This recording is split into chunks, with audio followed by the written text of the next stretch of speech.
Well, the problem with the Jets is they need linebackers like Channing Crowder. I mean, they need instinctive players.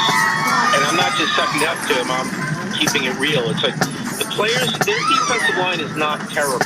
You know, Quinton Williams is a good player. John Franklin Myers is a pretty good player. Sheldon Rankin. But behind them are a lot of guys, aside from Mosley, who's excellent at linebacker. But a lot of other guys don't read their keys properly or consistently out of position. You know, every misdirection thing they tend to bite on, leaving players wide open. You know, they were talking about their recent bad streak on defense. Let's be honest, it hasn't been good all year. That Atlanta team. Ladies and gentlemen, taking the field from Cypress Bay High School, let's welcome the Sound of Thunder. Done for a long stretch that time. He's just out for a couple of games.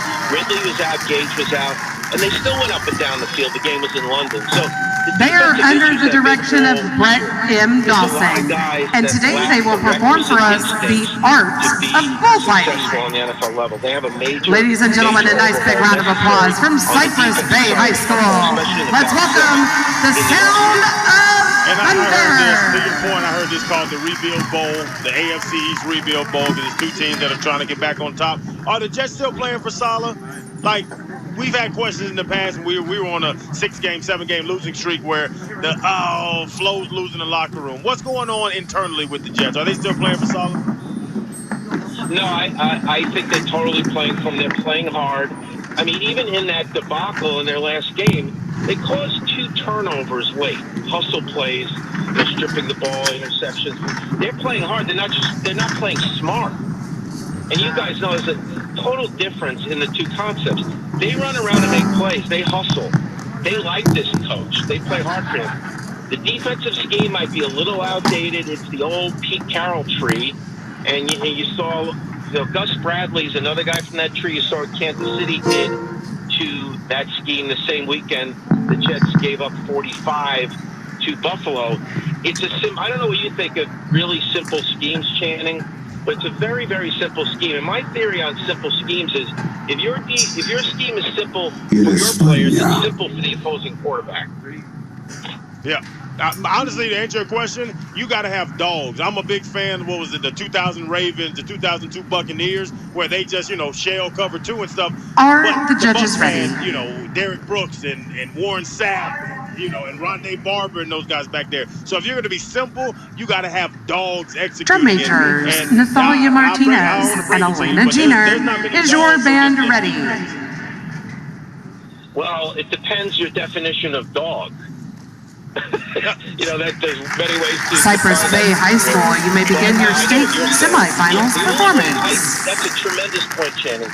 The way these simplistic defenses work, when you think about Seattle in their heyday with the Legion of Boom, if you're loaded with dogs and also a lot of talent, and guys read their keys properly, they have good instincts, they're really tough, they're fast, athletic, everything, this kind of defense can succeed. But if you have average players with limited instincts, I'll give you an example of a Jet player this year as far as what's going on. Quincy Williams, who is the linebacker at Murray State, who's with Jacksonville, who's Quincy Williams' brother. He is one of the hardest hitters I've ever had. He is lighting people up. But if there's a play-action play, he's biting on it, and the tight ends, both New England games, tight ends got behind him for long games. So, like, he's a dog, Channing, but he doesn't read his keys properly. So I don't know how you feel about that. Yeah, well, I was a hard hitter, but then Zach Thomas was a dog. So to answer your question about what it's all like, he knew the mental side and the physical side of it, and he could go make any defense work, any defense happen. But yeah, if you can't read your key, bro, you already said it 2 or 3 times. If you can't read those guards and then back, you're never going to succeed. Look really in a simple defense, you have to look at those keys, and it makes sense what you're saying because I've watched the defense, and there are people running wide open all. Yeah, it looks like a 7-on-7 drill, like in practice with no line. And one of the problems is in Seattle, and a lot of things Robert Saleh has been doing is kind of copying Seattle because he's a Pete Carroll disciple. Seattle doesn't tend to pick corners early in the draft. Maybe because they got Richard Sherman in the 5th round, they're figuring they could, strike gold a few times, strike oil a few times. But the Jets waited till late in the draft to pick corners. And they started this kid, Brandon Eccles, out of Kentucky. I don't think any other team in the league viewed him as a rookie starter. He was a raw developmental player, former college player. He has potential, but wasn't a rookie starter. Jets put him right in there. He's had a rough time. He's now hurt. He isn't going to play, but he was a 6th-round pick. Javelin Guidry, who's going to start today for Brandon Eccles at corner, undrafted free agent out of Utah. Bryce Hall is not bad on the other side. 5th-round pick out of Virginia. The safeties, oh my God, I don't even know what to say there. Just watch that today, okay? Watch Mike Gesicki does the safeties. Once again, Ashton Davis, 3rd-round pick out of Cal Davis last year. Coming through the roof, 4.3 speed. Out of position all the time, instinct suspect. I think the Dolphins tight ends could have a big day today. Dan, we are not going to see Zach Wilson because he's hurt, but what can you tell us about Zach Wilson and the way he has played, at least early in the season, and what kind of potential he has as a Jets quarterback in the future? Well, he displayed tremendous potential. He had his issues, he's up and down, but the off-schedule plays are amazing. I'm sure you saw some of those against the Tennessee Titans that he had. And in his first game, he had a rough first half against Carolina, but then the second half was very good. So there have been spurts, rare arm talent, very good at off-schedule plays. The thing about it is he was playing against the likes of Texas State and Troy, Western Kentucky last year, and receivers are consistently wide open. At times on the NFL level so far, he's had trouble with the score windows. I think no injury's good, but the good thing is it wasn't a severe injury. I think having the ability to step back for a few games, watch Mike White, watch Josh Johnson, who played a little bit, watch Joe Flacco, will be good for him. I think he'll reemerge at Houston a week from Sunday, which is the perfect place for him to start again for 2 reasons. One, Houston is a really bad team, but 2, if he starts again at home and struggles like he started today, you know what these fans are going to be like. So I think getting back in against a bad team on the road is the perfect re-entry point for Zach Wilson. Has a lot of potential, has some things to iron out. Is the fan base happy with that? Because we have to deal with the Tua Herbert thing. But then Zach went second. Trey Lance went right after him. You have Justin Fields in Chicago. Mac Jones. Mac Jones impressed. I didn't believe in the pro. Mac Jones is playing some football. Are people sad for Zach, or are you already having those conversations up there about, we got the wrong guy? No, not really. It's kind of different. It's not as focused on Mac Jones and the other rookie quarterbacks. It's focused on Mike White and that Cincinnati game. And let me tell you something. My opinion on Mike White, the Buffalo game wasn't pretty, but I've seen enough because I watched it 2 years in training camp, in the off seasons, and the preseason in 2021. He did what he did in that Cincinnati game in practice and in the preseason. Goes through his progressions smoothly, reads defense as well, is very poised in the pocket. So it's not necessarily a situation where you can compare like in Miami to one of these other young quarterbacks. This is kind of Mike White. The fans are very intrigued by Mike White and what he did. And I wouldn't be surprised today if Joe Flacco struggles. You hear Mike White's chants at MetLife Stadium. The fans are very intrigued by him. Dan Leverfeld, he covers the Jets, publisher of the Jets Confidential magazine, also SiriusXM NFL radio host. You can find him on Twitter at Jets Whispers.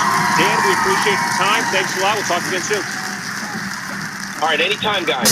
All right, there is Dan Leverfeld there.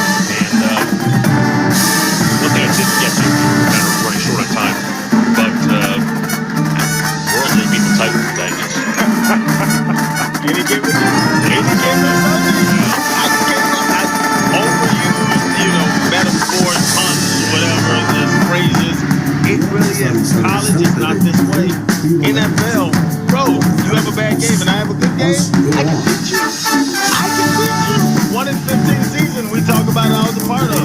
We beat the Ravens. We shouldn't beat the Ravens. I can beat you if you play down and I play.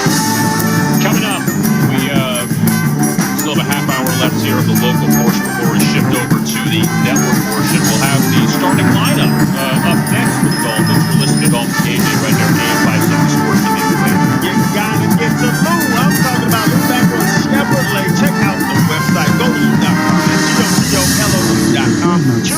the two beautiful South Florida locations are better for you.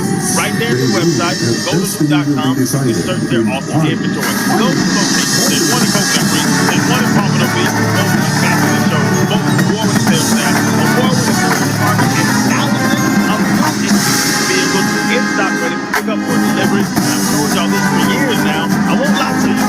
Nobody has ever or will ever sell a Chevy for less than Loop Back Road Chevrolet. But a lot of people don't know Loop has South Florida's best selection of top quality pre-owned vehicles as well. They're a used car giant. They got those new Chevys. You know they got those Chevys. Y'all love those Chevys. But they have everything else. They don't need Nissan, Ford, Ram, just the highline vehicles, Lexus, BMW, Mercedes, Chevy, Porsche, Teslas, everything you want. Best car prices in South Florida as well. Every vehicle is inspected. Anything that needs fixing is going to be fixed by an award-winning service department.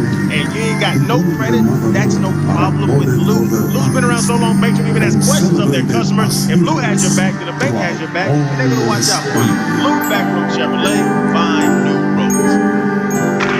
Text AM 560 Sports, WQAM on the Kendall Toyota text line. Sponsored by Kendall Toyota. Selling your car? Don't settle for dealer book value. Get more at Kendall Toyota, the #1 auto destination in the 305. It's all in Kendall. Visit KendallToyota.com and make the trade. Ladies and gentlemen, the Cypress Bay High School Sound If you haven't seen some of the new GMCs at Williamson, they're under the direction of Brett M. Dawson. His staff includes Andres Martinez, Tyler Williams, Jed Davis, Clement Vassell, Louis Jaramillo, Eric Sinseroff, Ryan Greenberg, Brian Topolsco, Nate Mullen, and Michael Flug. Today, they performed the Art of Bullfighting. The drum major was Natalia Martinez and Elena Jenner. Ladies and gentlemen, a nice big round of applause from Cypress Bay High School, the sound of With so many takeout options, there's a thunder. lot of competition for their business. Maximizing